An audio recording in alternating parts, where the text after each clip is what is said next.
Alors, nous allons ici voir la première partie du cours sur la fonction dérivée. Alors, c'est quoi une fonction dérivée? Alors, c'est tout bête. En fait, la fonction dérivée, on parle de fonction dérivée lorsque vous avez une fonction qui est définie sur un certain intervalle et que vous pouvez avoir le nombre dérivé pour tous les réels de cet intervalle. Dans ces cas-là, c'est quoi la fonction dérivée? C'est juste la fonction qui va vous donner tous les nombres dérivés. Alors, je ne vais pas m'attarder sur la définition qui doit vous paraître bien floue, je vais plutôt m'attacher à un exemple et vous allez comprendre. Enfin, j'espère. Donc, je vous ai représenté ici la courbe de la fonction carré, donc la fonction f définie par f de x égale x au carré, et je vous ai tracé 4 tangentes. Et je vous demande de remplir le tableau donc qui est ici, donc je vous demande de trouver des nombres dérivés. Donc il va falloir que vous vous souveniez de la définition d'un nombre dérivé, et en fait dans ce chapitre vous allez voir que cette définition du nombre dérivé, on va pas s'en servir, on va s'en servir ici, et après on va voir des formules qui vont nous permettre de trouver des nombres dérivés beaucoup plus rapidement. Alors pour l'instant on n'a pas les formules, donc on va se rattacher à des choses qu'on connaît. On vous demande f' de moins 1, c'est-à-dire le nombre dérivé en moins 1.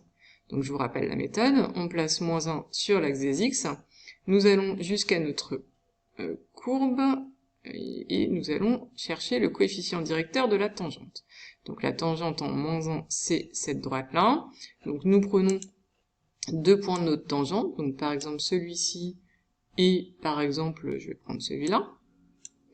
Pour aller de là à là, je descends de 1, 2, 3, 4, et j'avance de 1, 2. Donc je fais moins 4 divisé par 2.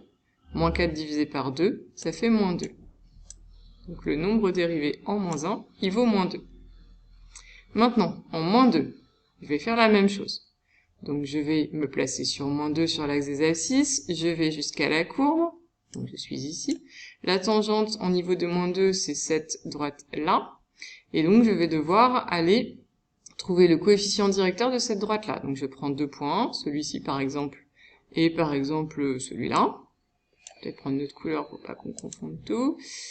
Donc je reprends, j'ai dit que j'allais prendre ce point-là avec celui-ci. Je descends de 1, 2, 3, 4 et j'avance de 1. Donc ça va faire moins 4 divisé par 1, c'est-à-dire moins 4.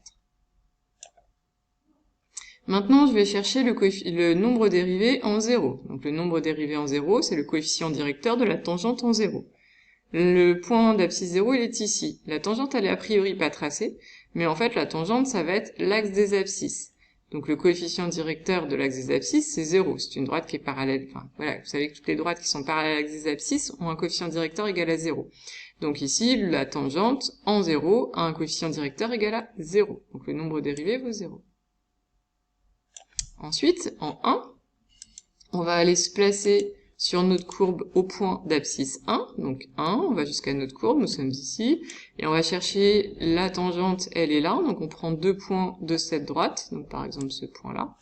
Les déplacements, on monte de 1, 2, on avance de 1, donc le coefficient directeur c'est 2 sur 1, c'est-à-dire 2. Et enfin, je vous demande comme dernier nombre dérivé, je vous demande le nombre dérivé en 2, donc, on place 2 sur l'axe des abscisses, on va jusqu'à notre courbe, on est ici.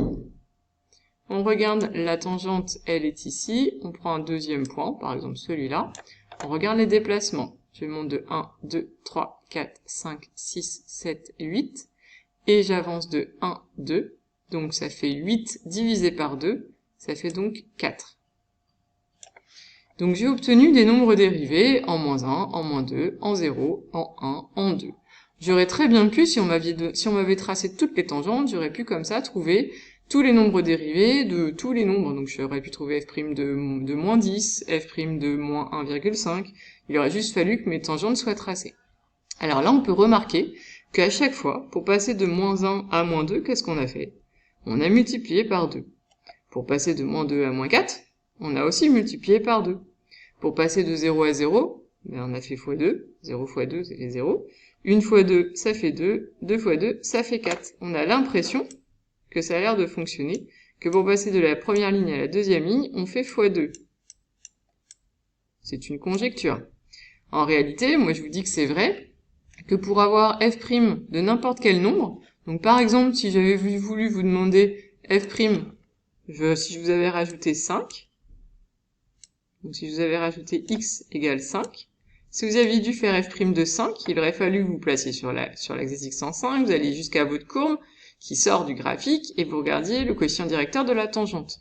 Là, on peut pas, on n'a pas la partie de courbe qui nous intéresse, mais en fait, on peut deviner que comme 5 fois 2, ça fait 10, et bien le nombre dérivé en 5, et bien ça serait 10.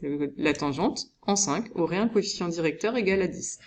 Alors, on peut donc conjecturer, on n'a pas du tout démontré, mais on peut imaginer que cette fonction est bien dérivable partout, donc elle est dérivable sur R, hein. R c'est tous les réels, donc sur moins l'infini plus l'infini si vous voulez, et que f' de x, eh bien ça va être 2 fois le petit x. f' de x égale 2 fois x. f' de x, c'est 2 fois le petit x. Alors, cette formule-là, ça va être une formule qu'on va falloir retenir. Vous voyez que c'est facile. Bon, on n'a pas besoin de se casser la tête pour trouver 10, pour trouver f' de 5, donc pour trouver le nombre dérivé en 5. Sauf que, ici, ça va évidemment pas fonctionner pour toutes les fonctions. Cette fonction-là, cette formule-là, elle va marcher que pour la fonction dont on est en train de parler, c'est-à-dire la fonction carré. Eh bien, je vous donne un petit tableau qu'il va falloir que vous appreniez par cœur. Alors certes, ça fait 4 formules à retenir, mais elles sont précieuses puisqu'elles vont nous permettre de trouver plein de nombres dérivés. Donc lorsque vous avez une fonction, on va voir là sur cette ligne-là d'abord, c'est-à-dire on va retrouver ce que je viens de vous dire. Si votre fonction c'est la fonction carré, eh bien là, le nombre dérivé, enfin la fonction dérivée, ça va être f', qui va être, donc la fonction dérivée, hein, elle est toujours notée f', et f' de x va être égal à 2x. Donc, si votre fonction c'est la fonction carré, ce qui n'est pas toujours le cas dans les exercices, hein, si votre fonction c'est la fonction carré, et que par exemple je vous demande de me trouver f' de 10, eh bien vous ferez 2 fois 10, ça fait 20. J'ai même plus besoin de mon graphique, de mes tangentes, c'est quand même drôlement plus simple. Donc 3 autres formules à connaître. Si vous avez f de x, c'est juste x, eh bien f' de x, j'ai oublié une petite parenthèse ici, je vais la rajouter, c'est égal à 1. Maintenant, si vous avez f de x qui vaut x au cube, eh bien f' de x, ça sera 3x au carré. Alors, je sais pas si vous voyez un peu comment ça fonctionne. Vous voyez, ce x au cube, quand on dérive, ça se transforme en 3x au carré. En fait, le petit 3, là, donc ça va être à apprendre par cœur, mais peut-être pour vous en souvenir, un petit moyen mémotechnique pour pas tout confondre. Le 3 de la puissance, on le met devant, et après on met une puissance en moins. C'est-à-dire tout à l'heure, c'était le x puissance 3 devient x puissance 2.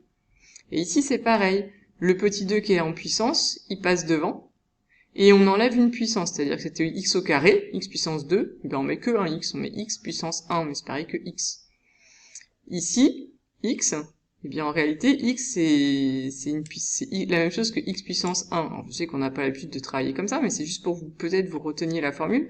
Donc x puissance 1, quand on dérive le 1, il descend, et du coup, il reste plus rien en x. Le x, comme on enlève une puissance, il y en a plus. Donc c'est pour ça que la dérivée c'est 1. Et celle sur laquelle je suis passé, la toute première, si vous avez f de x qui vaut une constante, donc par exemple f de x égale 10, juste 10, c'est-à-dire f de x qui vaut toujours 10, il n'y a pas de x dans son expression, et bien sa dérivée, ça sera 0. Donc ça, ce sont 4 formules qu'il faut absolument que vous connaissiez. C'est vraiment à apprendre par cœur. Vous verrez que toutes les fonctions que nous allons étudier cette année, ça sera un mélange de ces 4 fonctions-là. Donc du coup, on saura trouver les nombres dérivés de toutes les fonctions que vous aurez à étudier sans avoir besoin de passer par la courbe. Alors, on va faire quelques exemples. Tout d'abord, votre fonction définie par f de x égale 5. Dans notre tableau, f de x égale 5, on se situe ici. C'est une constante 5. Il n'y a pas de x dedans. On vous demande de trouver l'expression de f' de x. Ah, on applique juste notre formule du cours. f' de x vaut 0. Donc, f' de x vaut 0. Ensuite, on vous demande f' de 2. Bah, f' de 2, ça vaut 0. Et f' de moins 7, bah, ça vaut 0. En fait, f' de x, ça faudra toujours 0. La fonction, c'est une constante, et sa dérivée, du coup, elle vaut toujours 0. Donc ça vaut 0, et f' de moins 7, ça vaut 0 aussi. Maintenant, si on prend g défini par g de x égale x au cube. Alors, si on vous demande de déterminer l'expression de g' de x, il faut qu'on cherche dans notre tableau. f de x égale x au cube, c'est la dernière ligne de notre tableau. Du coup, la dérivée, alors là, c'est pas f, c'est g, mais c'est pareil. Donc la dérivée, elle est donnée par g' de x égale 3x au carré. Donc g' de x, c'est 3x au carré.